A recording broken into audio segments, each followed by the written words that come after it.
welcome to the Melancholy Guy, a companion podcast to my Tumblr blog, The Melancholy Guy, daring to be open. I always get that wrong. Daring to be black, because I'm black first, open and free. The adventures of a divorced, open, polyamorous, African American male. I am the Melancholy Guy, Calvin or CPJR to those that know me. Hey, welcome to my little podcast again. This is episode 5, and we're gonna go back into me talking about my blog, um, what this blog means to me, um, what where I'm at in life, and how I got here, and then where I'm going, of course.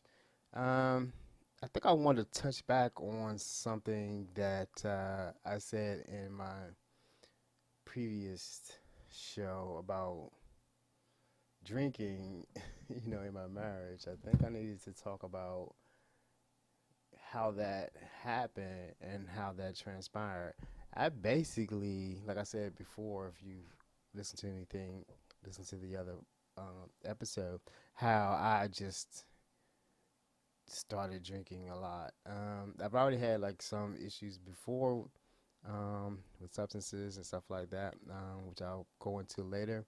But I went into like a everyday type of drinking person, which I never was before. I would go on a drinking binge, but then I would always just stop because I've always said to myself, I've always said like if you go into like more than 3 days of drinking, shit gets weird, and it gets weird for me. Like I like to keep a pretty clear mind and a pretty level head about myself.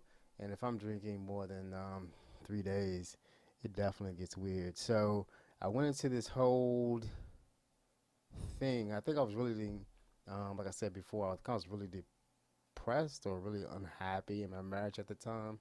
And one of the things that was significant, one of the things that really came to head, um, the condition that I was in of not being happy, was on a New Year's Eve, and I can't remember the exact date of it. I need to look that up, but it was a certain um, New Year's Eve that we were celebrating.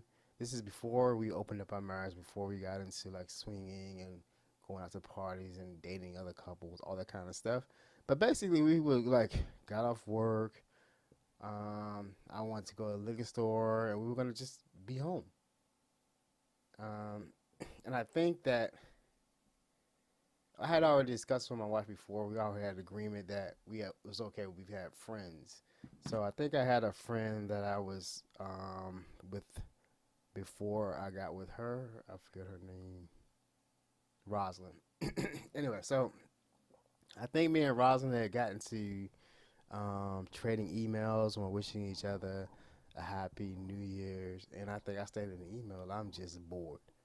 And somehow I think my ex wife got a hold of that email somehow and read it and went off. Like she exploded. You know what I mean? Like it wasn't a. She became angry because I guess I stated to another person how I truly felt. And I'm not sure if I had shared this with her, but she went off.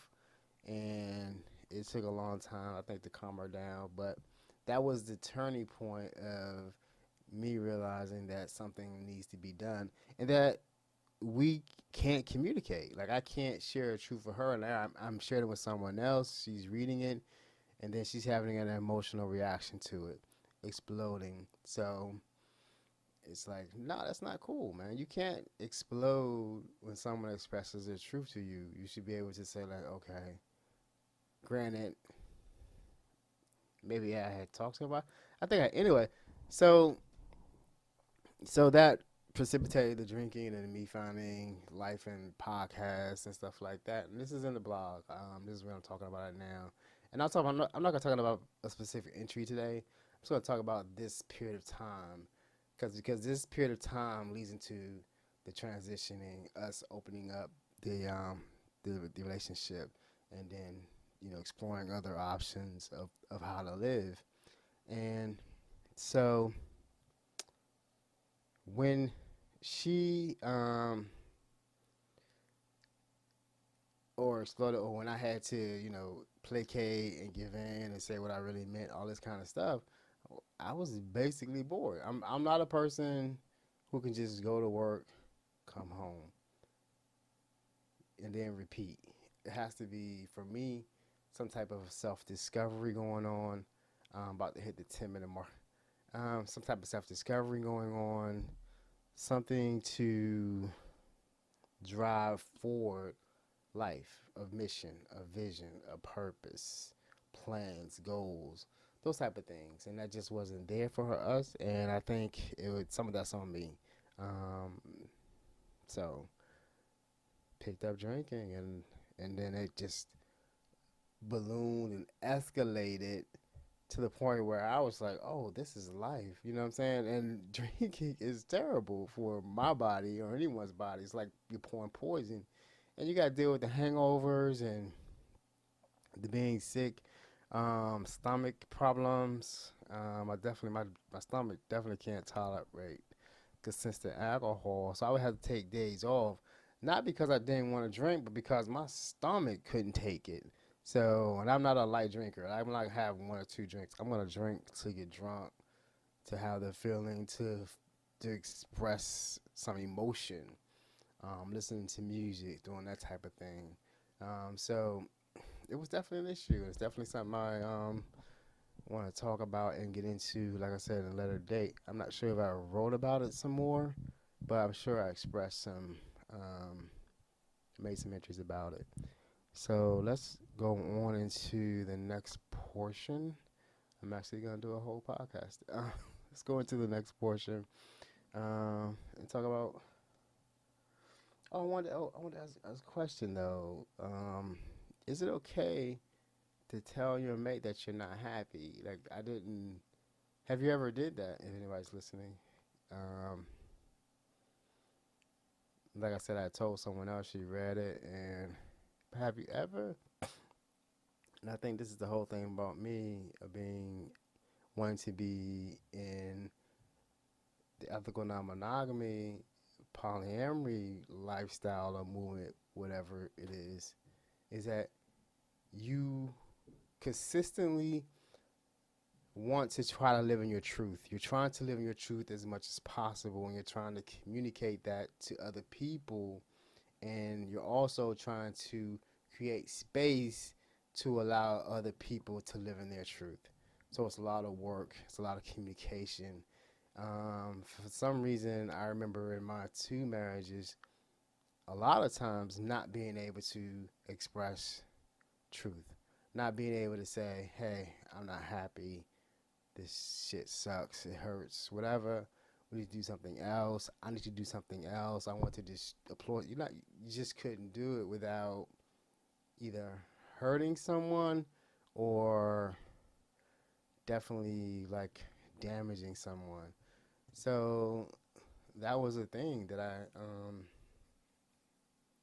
needed to explore and get into. So I was always, I think, in my life coming into this area because basically when I was younger, I was definitely outspoken as far as relationships go.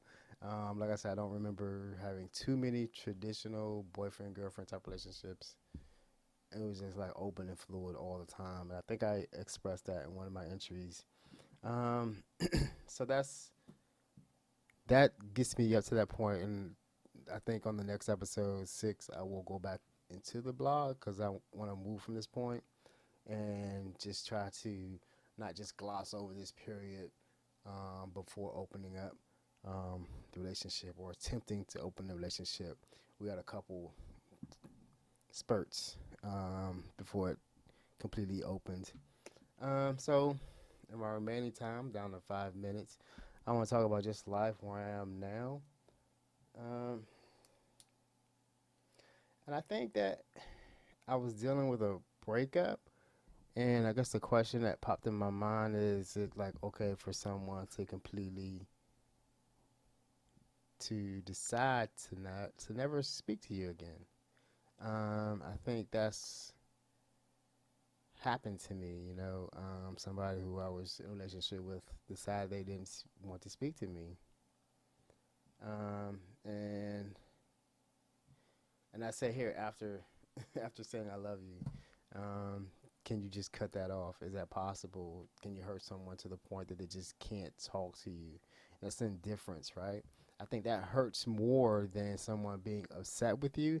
I think if someone just cuts off all communication or shows indifference, that hurts more. And I think that's what precipitated or helped precipitate my behavior. Definitely got me to this point right now, but helped precipitate me get to just wanting to say, fuck it, I need to just like stop and start over. And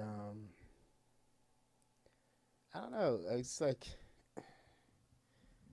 I don't think that I could or would ever just do that. Just like I'm not responding to you, I'm not going to um, answer your emails, or say I just need space right now because I need to just deal with me, because that means I don't love you. Like I'm not going to go through the pain with you of the separation. I'm going to just cut you off. Fuck you. I'm done. Go deal with your shit. And that makes me question, were we ever really in love? Like, you know what I mean? Like, can you just cut off love? Is that possible? Not for me. I have people now in my life who I went through traumatic times with. If they call me, email me, or anything like that, and I go through like weird things, I'll block people for a while, and then I'll unblock, open up, and let you know I'm back. Everything's cool. But I have never just decided that I'm not answering your emails. I'm not going to talk to you. You just basically exist, but I'm not going to talk to you. And I don't know. That's just a weird thing, and it really, I think that hurt more than anything else. And I remember that I think I went through this with my ex-wife during a divorce. Um, anyway, so that's where I'm at right now. I think I'm coming to grips with that and just getting past that and having an understanding of that. Basically, like I said before, I think I triggered her into having to retreat because maybe she opened up um, more than she would have, and I don't know, ignore some red flags. That shit. I don't know. That's the thing. I don't really know what caused just an actual cut. That's what I think I wrote about recently, closure. And basically, sometimes you have to get your own closure, man. You can't count on anyone else. So basically, I want to go into just talking about the podcast. Um, Ben Sound, bensound.com. That's where I get the music from. The podcast is hosted on Spreaker.com, and then on SoundCloud, and then on my Tumblr. Melancholyguy.tumblr.com. And I want to say, always remember to love and respect yourself, and everything else will take care of itself. Have a good afternoon. I did a whole podcast. I didn't mean to. I was just trying to test. Peace.